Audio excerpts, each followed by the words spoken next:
राजकारणामध्ये काहीही होऊ शकतं हे अवघ्या महाराष्ट्रानं गेल्या 5 वर्षांमध्ये अनुभवलं. त्यामुळे राज्यामध्ये राजकीय भूकंपाची पुनरावृत्ती होणार का असा प्रश्न उपस्थित होतोय.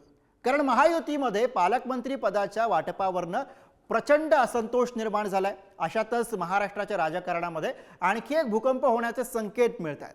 एकनाथ शिंदेंच्या शिवसेनेमध्ये पुन्हा फूट पडून नव्या नेत्याचा उदय होणार असल्याचा दावा विरोधकांनी केलाय. बघूयात या संदर्भातला हा स्पेशल रिपोर्ट.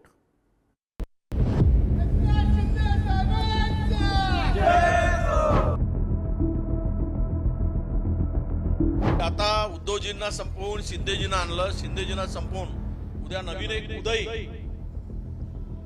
पुढे येईल. जेव्हा एकनाथ शिंदे रुसले होते सरकार स्थापन करताना मुख्यमंत्री पदासाठी, तेव्हाचा उदय होणार होता. एकनाथ शिंदेंनी जे पेरलं तेच पुन्हा उगवणार. शिवसेनेमध्ये आणखी एक बंड घडणार. राज्यामध्ये राजकीय भूकंपाची पुनरावृत्ती होणार. हे सगळे प्रश्न उपस्थित होण्यामागचं कारण म्हणजे काँग्रेस नेते विजय वडेट्टीवार आणि ठाकरेंच्या शिवसेनेचे खासदार संजय राऊतांनी केलेलं विधान. भाजपचा एकनाथ शिंदेंना संपून नवीन उदय पुढे आणण्याचा प्रयत्न असेल असा खळबळजनक दावा वडेट्टीवार यांनी केला. आता शिंदे साहेबांची गरज संपली का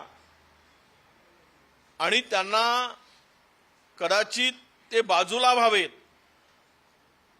आणि मला भीती वाटते, मी एक पुन्हा पुढचं स्टेटमेंट करतोय की आता उद्धवजींना संपवून शिंदेजींना आणलं, शिंदेजींना संपवून उद्या नवीन एक उदय पुढे येईल. तो उदय कुठला असेल त्याला पुढे आणण्याचा प्रयत्न होईल. ही सुद्धा स्थिती महाराष्ट्रात येईल. शिवसेनेच्या बाबतीत उदय सामंत म्हणायचंय का तुम्हाला? मला वाटतं की उद्याचा शिवसेनेचा नवा उदय तिसरा तो तुम्हाला दिसेल. ही शक्यता सुद्धा नाकारता येत नाही. विजयजी, मला असं वाटतं की माननीय एकनाथ शिंदे साहेब हे सर्वसामान्य कुटुंबातनं मोठे झालेले आहेत. मी देखील सर्वसामान्य कुटुंबातनं मोठा झालेला आहे आणि तुम्ही देखील सर्वसामान्य कुटुंबातूनच मोठे झालेले आहात. त्याच्यामुळे दोन सर्वसामान्य कुटुंबातली लोक एकत्र असतील तर त्यांना बाजूला करण्याचं षडयंत्र आपण खेळू नका. कारण तुम्ही देखील भाजपमध्ये येण्यासाठी देवेंद्रजी फडणवीसना किती वेळा भेटला याची पूर्ण माहिती माझ्याकडे आहे.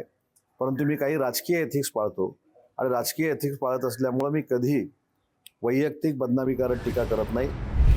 मंत्री उदय सामंतांसंदर्भात खासदार संजय राऊतांनी सुद्धा मोठं विधान केलंय. शिंदे गटातील 20 आमदारांचा गट फोडून ते भाजपसोबत जाऊ शकतात असा दावा संजय राऊत यांनी केलाय. एकनाथ शिंदे मुख्यमंत्री पदासाठी अडून बसले होते तेव्हा उदय होणार होता असं राऊत म्हणाले. उदय सामंतांचं नाव डावसल्या घेऊन गेले. त्यांना समोर केले जाईल. उदय सामंत ह्यांच्याबरोबर माझ्या माहितीप्रमाणे 20 आमदार आहेत. 20 ही माझी माहिती आहे. 20 आमदार आहेत.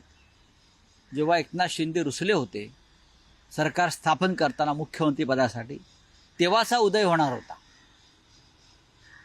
तेव्हाच हा उदय करण्याचं निश्चित झालं होतं. पण एकनाथ शिंदे सावध झाले आणि झाकली मूठ 1.25 लाखाची ठेवली. मला असं वाटतं की हा धादांत राजकीय बालिशपणा आहे. राज्याचे माजी मुख्यमंत्री आणि विद्यमान उपमुख्यमंत्री एकनाथ शिंदे साहेबांनी जो उठाव केला त्या उठावामध्ये मी सामील होतो आणि त्याचमुळं मला राज्याचं 2दा उद्योगमंत्री पद मिळालं याची मला पूर्ण जाणीव आहे. आणि म्हणून अशा एका सर्वसामान्य नेत्यानं माझ्या राजकीय जीवनामध्ये मला घडवण्यासाठी जे प्रयत्न केलेले आहेत ते मी कधीही विसरू शकत नाही. आणि माझे आणि एकनाथ शिंदे साहेबांचे संबंध हे राजकारणाच्या पलीकडचे आहेत. त्याच्यामुळं कोणीही आमच्या दोघांमध्ये वाद लावायचा जर प्रयत्न केला, केविलवाणा प्रयत्न केला तर तो यशस्वी होणार नाही. पुन्हा मुख्यमंत्री पद न मिळाल्यानं एकनाथ शिंदे यांचे रुसवे फुगवे अनेकदा दिसून येतात. त्यामुळे भाजपला एकनाथ शिंदे यांचे हे दबावाचं राजकारण रुचलेलं नसल्याचं बोललं जात आहे. त्यामुळे भाजपला उदय सामंत यांच्यासारख्या फ्लेक्झिबल चेहऱ्याची गरज असल्याची चर्चा आहे. परिणामी नव्या समीकरणाचा उदय घडू शकतो असं विरोधकांकडून सांगितलं जात आहे. पालकमंत्री पदावरून शिंदेंच्या शिवसेनेमध्ये नाराजी. उपमुख्यमंत्री एकनाथ शिंदे अचानक दरेगावी मुक्कामी. दावोसला मुख्यमंत्री फडणवीसांसोबत उद्योगमंत्री Uday Samant world economic forum मध्ये सहभागी. उद्योगमंत्री उदय सामंत रत्नागिरीतील मातब्बर नेते.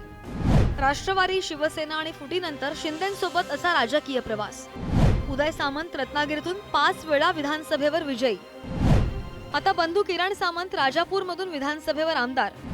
रत्नागिरी आणि सिंधुदुर्ग जिल्ह्यात सामंत यांचं नेटवर्क. उदय सामंत यांचे सर्व पक्षीय नेत्यांशी चांगले संबंध. देवेंद्र फडणवीस यांच्याशी सुद्धा उदय सामंत यांचे निकटचे संबंध. भाजपचे 10 उमेदवार शिंदेच्या शिवसेनेच्या तिकिटावर विजयी.